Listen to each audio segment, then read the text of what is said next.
सम्पूर्ण मित्रलाई हार्दिक नमस्कार छ मित्रहरू।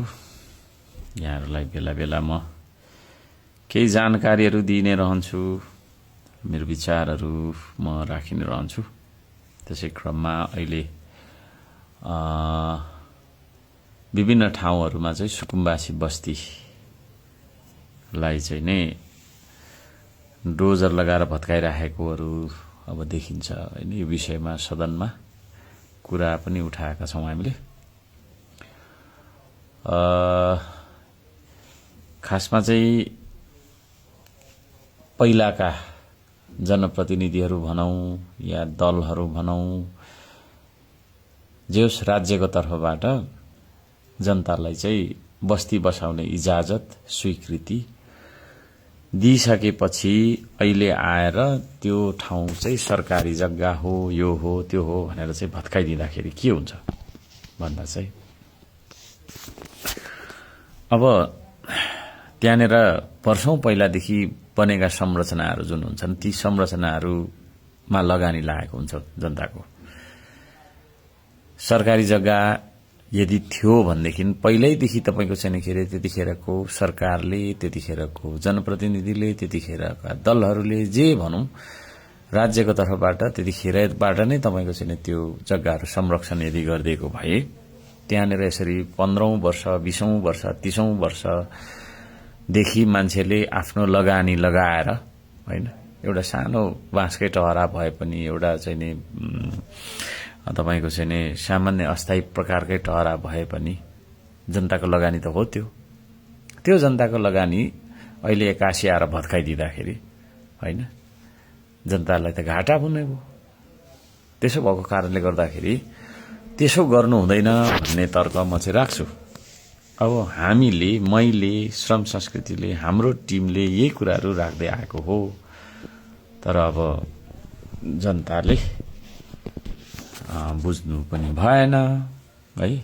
यतिखेर हामी सरकारमा छैनौं, कुरा उठाउने ठाउँमा छौं, कुरा हामीले उठाइराखेका छौं सदनमा, सामाजिक सञ्जालमा हैन, सम्बन्धित ठाउँहरूमा, सम्बन्धित मन्त्रालयहरूमा हामीले कुरा उठाइराखेका छौं।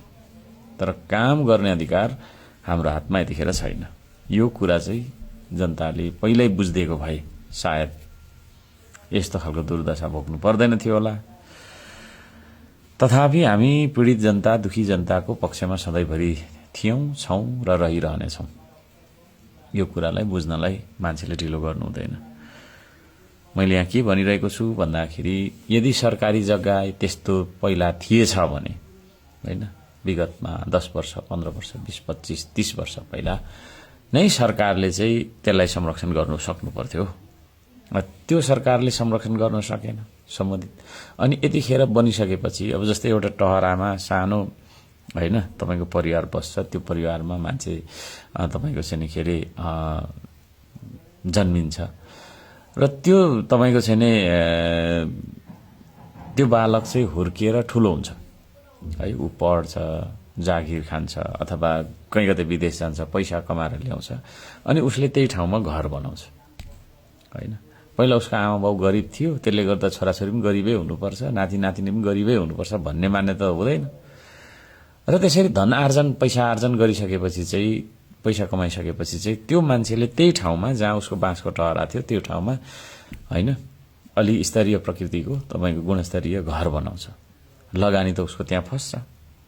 अनि अहिले आएर सरकारले चाहिँ डोजर लिएर हैन तपाईको चाहिँ पुरै प्रहरी लगाएर सबै लगाएर चाहिँ तपाईको बन्दुक देखाइवरी भत्काइदिदा त वर्षौंदेखि लगानी त लगायो नि त त्यो मान्छेले। त्यो लगानी लगाएको तपाईको चाहिँ उसको क्षति हैन कसले दिने भन्ने प्रश्न रहन्छ। म चाहिँ राज्यलाई भन्छु त्यसो गर्नु हुँदैन। यदि त्यसो गर्ने हो भने, ठाउँ खाली गराउने हो भने त्यो लागेको तपाईको कन्स्ट्रक्सनको क्षतिपूर्ति चाहिँ सरकारले दिएर मात्रै त्यसो गर्नुपर्छ। अहिले हेर्छु सानो काख नानीहरू च्यापेर के रे तपाईको चाहिँ नि महिला दिदीबहिनीहरू रोइराखेको देख्छु। तमासा छक्क पर्छु।